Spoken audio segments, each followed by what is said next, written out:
Yun, drums sa Powers Day 282 na tayo. Meron tayong syempre mga bagong lesson, pinaka basic para sa mga bata dyan na naghahanap syempre ng pwedeng maaral sa pagda-drums, at pwede natin syempre i-share na lang to ng libre para sa mga kabataan dyan. Total, nandito na lang din naman tayo, share na natin ng libre itong mga konting idea natin na naaral natin sa ilang panahon ng pagdadrums natin at buong experience natin, share natin sa pagdadrums. Siyempre hindi naman tayo ganun kagaling talaga sa pagdadrums, pero kahit pa paano naman may naging improvement tayo simula nung day 1 natin magdrums hanggang ngayon kahit pa paano, dahil nga hindi man tayo magaling pero masipag tayo mag-practice. Ayun lang ang talagang nasa akin, masasabi ko sa sarili ko, sipag lang sa pagpapractice, at saka syempre basta tuloy-tuloy lang tayo, at saka syempre ito na yung ating drums so Powers.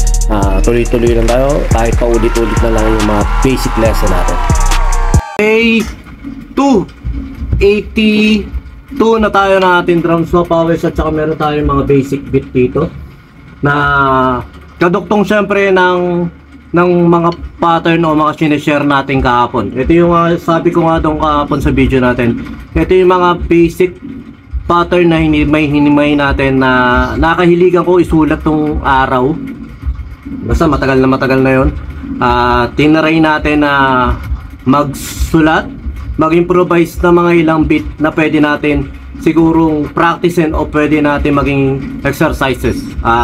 Ito nga, meron tayo rito 4/4 na meron tayong quarter note para sa mga beginner tong pattern nito, at para sa mga bata na ganito rin yung style ko sa pagtuturo sa mga bata, na pwede ko sa kanila ipagawa na kahit within a day, kahit paano may matututunan na sila. First pattern natin, meron tayong 4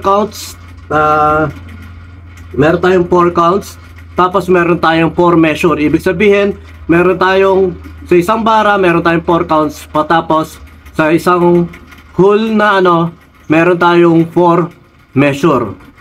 Sa kada measure, meron tayong 4 counts, tapos meron tayong 4 measure. Bali, i-play natin siya para mas maintindihan natin. Ngayon lang, basic to. Lahat ng hi-hat natin halos may kasabay alternate lang.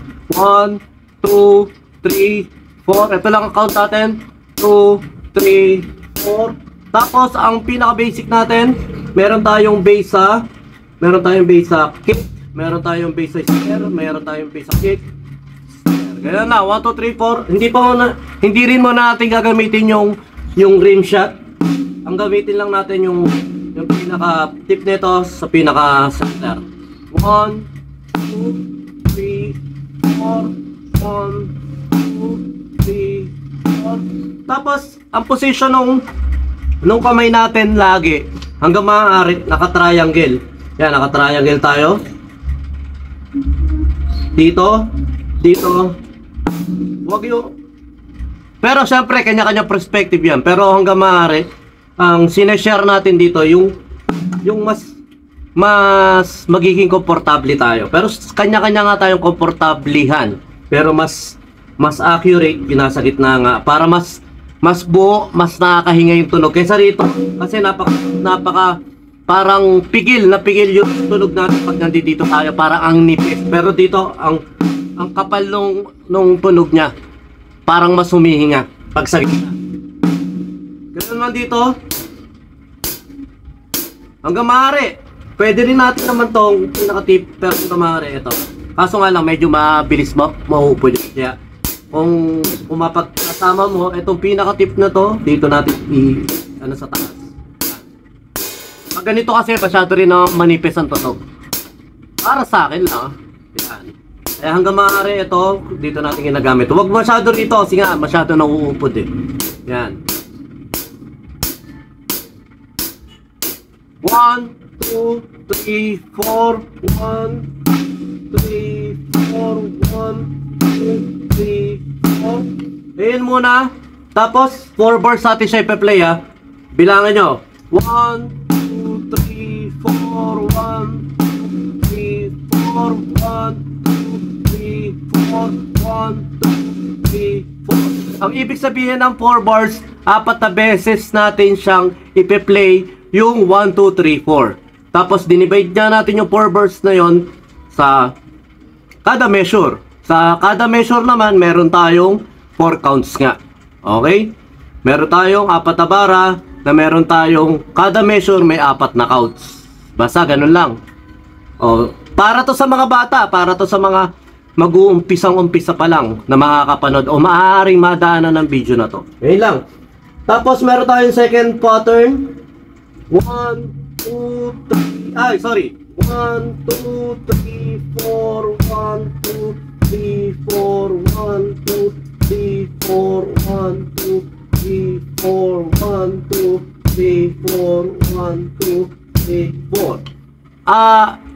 Ito nga pagsusulat natin ito o pagpa-practice natin na to, inaaral muna natin na mapamilyar tayo sa pagbabasa ng unti-unti at mapamilyar yung counting natin. Importante rin pag nagpe-play tayo na nag-umpisa mabagal at kinakount natin yung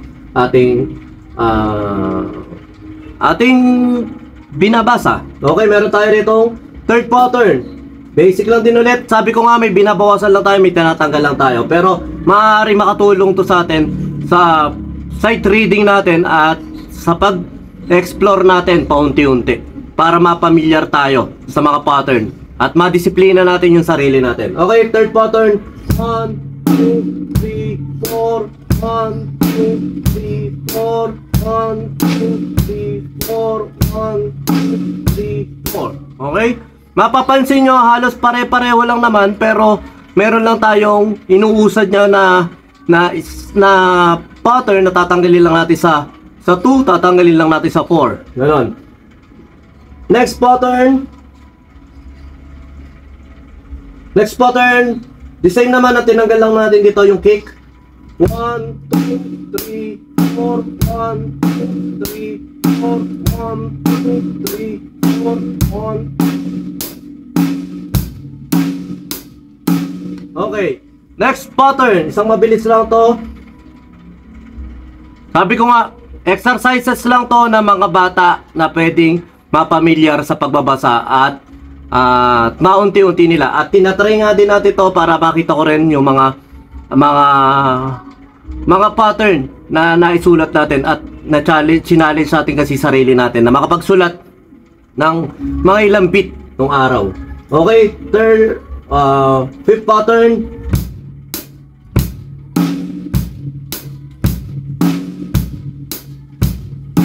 One, two, three, four. 1, 2.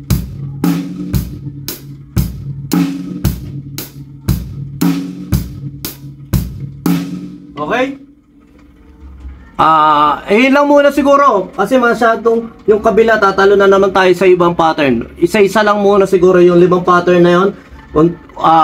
Unti-unti natin at ngayon ipe-play natin siya ng buo, try natin kahit 2 bars lang, tapos 2 bars lang kada beat para hindi tayo masyadong mahaba. Try natin.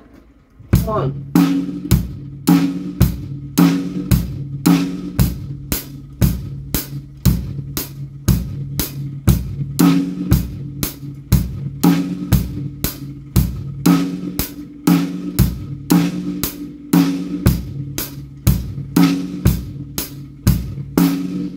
Di ba? Basa natin siya ng buo, na-play natin siya ng buo. Ganun lang yung pagpa-practice natin sa note reading. Umpisa natin sa 2 bars lang muna. Umpisa natin practicein yung pinaka first 4 o first beat nang siya lang muna. Pag na-practice na natin, nagamay natin, try natin basahin siya ng buo. Ayun lang, para mas mapamilyar at para mas magamay natin. Okay. Maraming salamat sa mga kapanood dito at mas manonood pa nito. Marami pa tayong mga bit dito. Ayun yan, nagkaroon tayo ng 5 bits ngayon sa loob ng isang araw nito. I-try natin bukas ulit. Maraming salamat.